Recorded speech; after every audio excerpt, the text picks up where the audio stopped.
Ayan ni anong kagafiking? Just shake it off, my love. Stand up and hold on to me and shake it off. Ang daming apple.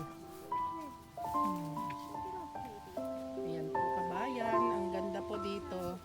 Parang mga Indian Mingo lang oh, ang dami oh. Yan, ang lawak po dito yung apple na tong tanim. Ayan, oh. Yan. Ayan po oh, ang daming apple kabayan. Parang Ayan. mangga lang. Yan po. Parang kamanggahan lang, no? Parang Indian Mingo lang. Ang daming bunga, ayan oh. Indian mango sa England yan. Laura, what do you have? Oh. The apples are very, very low. Yan. Ayan, Bi, oh, look. Bibi, oh. Pick your own apple. Ayan, dito kami sa farm ngayon. Wala pang red. Wait, I found a pumpkin. Pumpkin?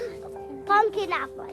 Ah. Pumpkin You have to apple. find a unicorn. A unicorn? Unicorn, dito po ako, oh. Bongga sila, oh. May paano sila, may pa-apple. Indian mango pala, no? Indian Mango.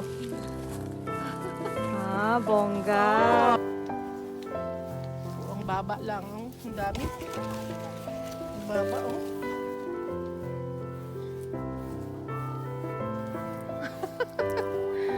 Nakinalaglag lang, ang dami. Ah. Ano di ka to ay? Opla. Di apple mataray ra to lang. Ayun apple na. Ano naman?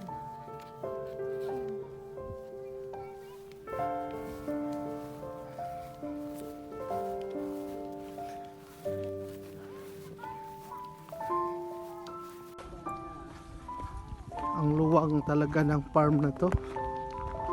Pero naglakad na kami halos 15 minutes pero hindi pa namin na abot yung pipitasan namin. Yan yung apo ko, tuwang-tuwa.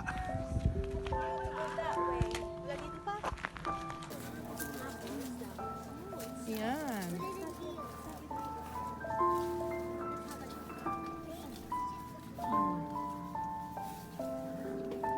Sige. Ang lawak ng farm na to.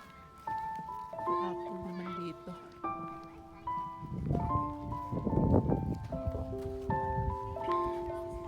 Yan oh.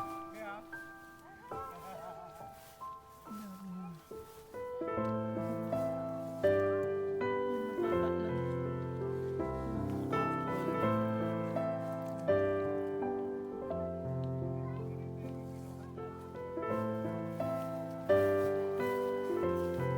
Nanginayang na putulin kaya sobrang taas.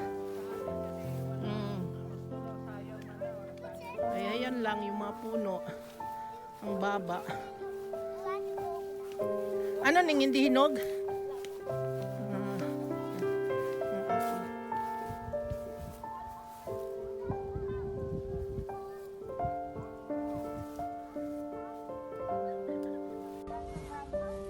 Kita mo kabayan, no? Parang bayabas sa atin na malalaki. Grabe talaga kabayan yung bunga. Namutik-tik talaga.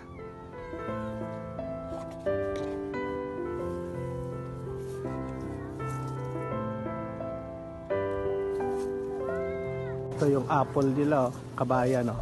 Pagmasdan natin yung apple nila kasi hindi pa gaanong mga hinog.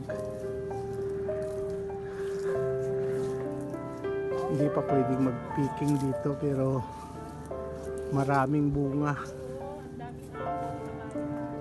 Ito talaga ginagawa talaga pala nila kabayan. Pinuputol nila yung puno para yung sanga lang mamunga. Mababa, madali pitasin. Kung sa atin kasi hindi nila binabawasan yung puno kaya tumataas talaga kaya mahirapan na magpitas. Dito, yung puno niya, kita mo kabayan, ang laki ng puno pero hanggang pantay lang ng tao at tapos kakatingin na nila. Yun. Yung kita mo kabayan, puno-puno talaga ng bunga, namutik-tik talaga ng bunga. Kung sa aklan pa, makaima-ima talaga yung bunga niya, oh. Parang malalaking malalaking yung ang gaganda, kaya lang hindi pa talaga pwede dahil bata pa siya. Kita mo yung puno, kabayan, ang laki ng puno niya. Tapos pag pantay tao, pinuputol. Po kabayan, mga feras naman po ito. Yan ang lawak. Yan po Yan. Iba-ibang variety naman po yung feras. Ayan.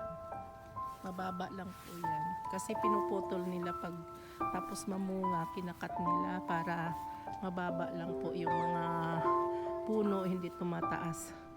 Yan po. Lahat yan may bunga.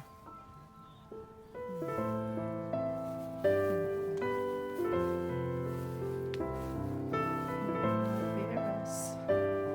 Ang ganda. Pero hindi pa pwedeng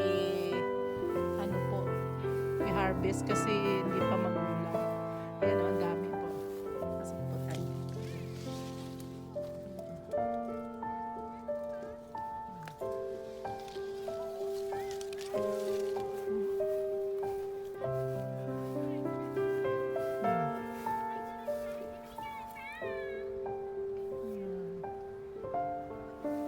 Yan lang po yung puno niya. Tingnan po ninyo. Mga apat na ano lang.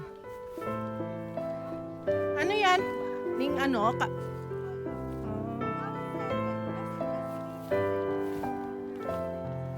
Wow. Ito naman ibang variety.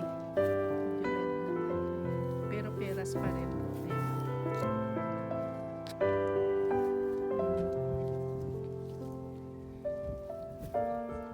Iba naman po itong variety ng peras. Ayan lang po kababa. Ayan po.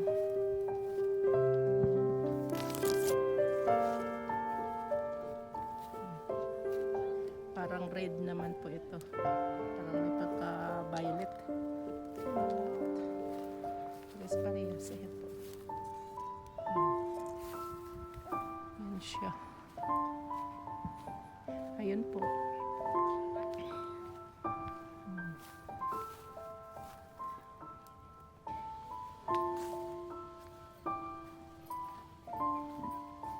Lawak ng taniman ng peras.